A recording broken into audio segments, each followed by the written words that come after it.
Olá pessoal, nessa nossa aula de hoje a gente vai estar dando continuidade ao nosso conteúdo sobre as funções oxigenadas, só que nessa aula a gente vai ver duas novas funções, tá? Que é a função ácido carboxílico e os éteres, tudo bem?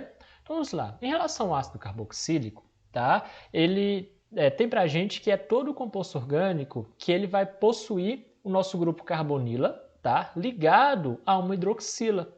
Lembrando que o grupo carbonila, tá? É esse daqui em que o átomo de carbono faz uma dupla ligação com o átomo de oxigênio, tá? Isso configura o grupo carbonila. E a hidroxila, tá? É aquele agrupamento em que nós temos um oxigênio fazendo uma ligação com o hidrogênio, tá? E se ligando aqui à nossa cadeia carbônica, tá? Quando nós temos esse nosso grupo carbonila ligado a uma hidroxila, ele forma um novo agrupamento, que é chamado de carboxila, certo? E a gente não pode confundir isso, carbonila e carboxila. Carbonila, só carbono e oxigênio. A carboxila, aí nós já temos aqui o carbono com a dupla ligação com o oxigênio e também completando sua valência aqui, fazendo uma ligação com o grupo hidroxila. Certo? Em relação à nomenclatura que os ácidos carboxílicos, né, que são esses ácidos orgânicos, recebem, ela segue essa regra aqui. Sempre a gente vai colocar a palavra ácido antes de começar a dar a nomenclatura para a nossa cadeia carbônica que possui a nossa carboxila, né, que vai caracterizar a função ácido carboxílico. Então, sempre a gente inicia essa nomenclatura com a palavra ácido. Sempre vai ser ácido alguma coisa. Por mais que essa nossa cadeia carbônica ela seja ramificada, né, então a gente já, quando nós temos uma cadeia carbônica ramificada, a gente começa ali, por exemplo, eu tenho um 2-metil, um 3,2 dietil, tá? A palavra ácido vem antes mesmo, tá, da nomenclatura dessas ramificações, tudo bem? Então a gente coloca a palavra ácido, aí a gente vai adicionar o prefixo da cadeia carbônica, né, normalmente indicando a quantidade de átomos de carbono que nós temos ali. Vamos colocar um infixo, né, para indicar os tipos de ligações que nós possuímos e depois a gente vai colocar o sufixo oico, tá bom? Então nós teremos aí, por exemplo, um ácido metanóico, um ácido etanóico, um ácido propanóico, certo? Não tem dificuldade assim não, né? Para a gente que já vem trabalhando com essas funções oxigenadas, a gente está fazendo esse tipo de substituição, é muito tranquilo, certo? Algumas informações, né, algumas propriedades que os ácidos carboxílicos possuem, tá? Em relação à força de interação molecular, ou seja, as forças intermoleculares, lembrando que nós temos três, tá? Que é a dipolo induzido, né, para moléculas apolares, dipolo permanente para moléculas polares e as ligações de hidrogênio, que são as mais fortes, né, que é a força intermolecular mais forte que tem. Lembrando que quem realiza a ligação de hidrogênio são moléculas que possuem em sua estrutura ou o átomo de nitrogênio, ou o átomo de oxigênio, ou o átomo de flúor, tá certo? Então, quanto às forças intermoleculares, elas podem, os ácidos carboxílicos podem realizar as ligações de hidrogênio, justamente por termos a presença de átomos de oxigênio aqui, tá certo? Quanto às temperaturas de fusão e ebulição, são mais altas que as dos álcoois, tá? Até porque, como a gente tem essa possibilidade de realizar a ligação de hidrogênio, essas temperaturas também tendem a ser mais altas. Quanto ao estado físico em que eles se encontram, ou seja, o estado de agregação. Quando a gente tem ali até 4 carbonos, tá? 4 átomos de carbonos, quando a gente tem ali até 9 átomos de carbono, esses ácidos carboxílicos tendem a ser líquidos, tá? De 10 átomos de carbono em diante, 10 átomos para cima, esses nossos ácidos carboxílicos eles já adquirem uma aparência pastosa, tá? Que lembra uma cera, tá? Como se fosse ali uma cera esbranquiçada, tá? Então, de 10 átomos de carbono em diante, os ácidos carboxílicos eles tendem a estar, digamos aí, que em um estado sólido, tá? Um estado pastoso, um estado de cera. E esses ácidos carboxílicos com 10 ou mais átomos de carbono também são chamados, como vocês podem ver, de ácidos graxos, né? Que são os óleos e gorduras que nós temos, tudo bem? Quanto à densidade, os ácidos carboxílicos mais simples já tendem a ser mais densos que a água, né? Como aí o ácido metanóico e o ácido etanóico. Quanto à solubilidade, até 4 átomos de carbono, eles são solúveis em água. 5 átomos de carbono, assim, digamos que é mais ou menos solúvel, tá? Porém, a partir de 6 em diante, são praticamente insolúveis. E a gente fala que é praticamente, que não é a totalidade, porque, lembrando, temos a presença aqui dos nossos átomos de oxigênio, que podem realizar a ligação de hidrogênio. A água realiza a ligação de hidrogênio também. Então, nós temos essa ínfima interação aí que pode acontecer, tá bom? Mais de 6 em diante é praticamente insolúvel em água. Quanto à reatividade, os ácidos carboxílicos são bastante reativos, principalmente aqueles que possuem uma cadeia carbônica menor, ou seja, aqueles ácidos mais simples. Justamente por quê? Porque os ácidos mais simples, né, aí com até 9 átomos de carbono, eles são líquidos, tá? A partir de 10 tendem a ser mais sólidos. Então a gente sabe que as moléculas, estando no estágio de agregação líquido, elas têm uma liberdade maior de locomoção. Com isso, elas têm uma liberdade maior de reagir com outras moléculas. Temos aqui exemplos de aplicações, tá? O ácido fórmico e o ácido acético. O ácido fórmico é o ácido metanóico, tá? Que é muito utilizado na indústria, principalmente em produtos de beleza, como peeling, né, facial.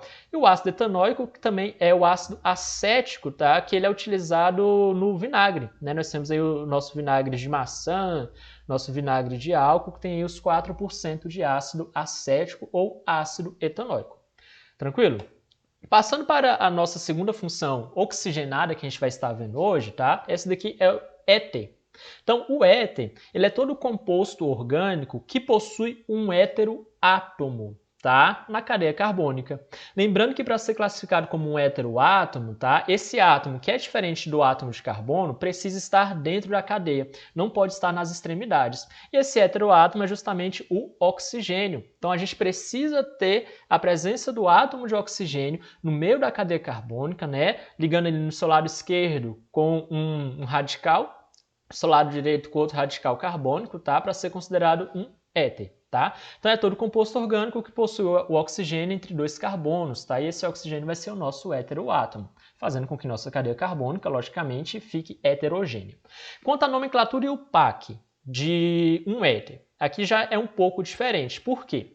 A gente precisa identificar qual cadeia carbônica que está ligada a esse átomo oxigênio é a mais simples, ou seja, é a menor, e qual cadeia carbônica ligada a esse átomo de oxigênio é a mais complexa, ou seja, a maior, a que possui mais átomos de carbono.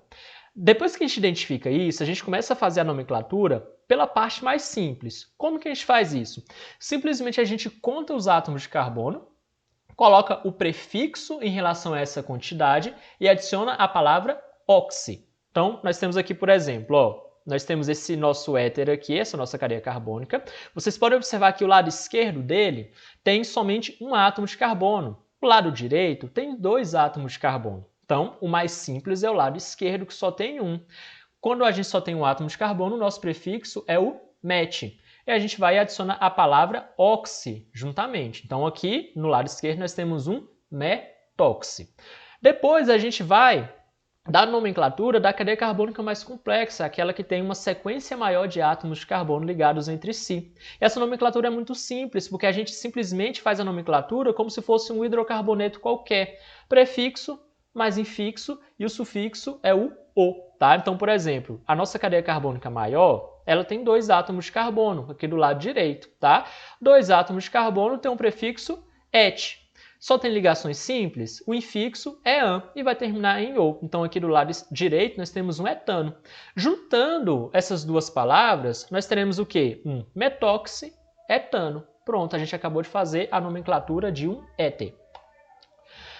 Quando nós tivermos éteres, tá? Que possuem essa estrutura cíclica, quando o oxigênio estará se ligando a 2 outros átomos de carbono, somente, né, ele é fácil de identificar porque forma um triângulo, a gente vai ter um epóxido ou um epóxi, tá? Mas epóxidos ou epóxi são éteres cíclicos, em que o oxigênio se liga a 2 outros átomos de carbono, tá? Formando um ciclo ali. Quanto às propriedades dos éteres, tá? Quanto às forças intermoleculares, eles são polares, tá? Eles tendem a ser polares porque geralmente os éteres, tá? Eles formam geometrias angulares.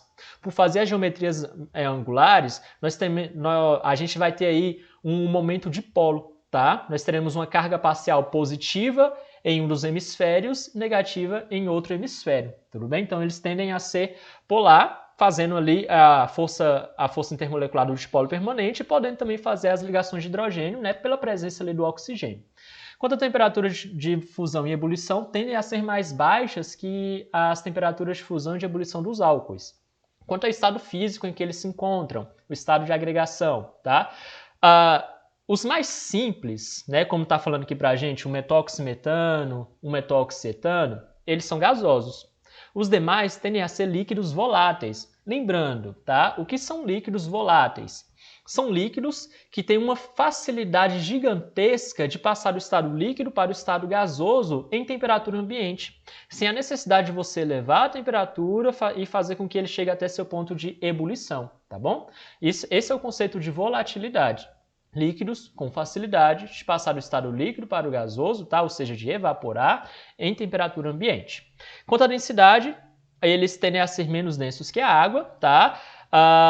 Os éteres que possuem baixa massa molar, ou seja, aqueles de cadeia menor, tá? Eles apresentam uma discreta solubilidade em água, lembrando que tem essa possibilidade de estar interagindo com a água pela presença do oxigênio, que pode fazer ligação de hidrogênio, tá?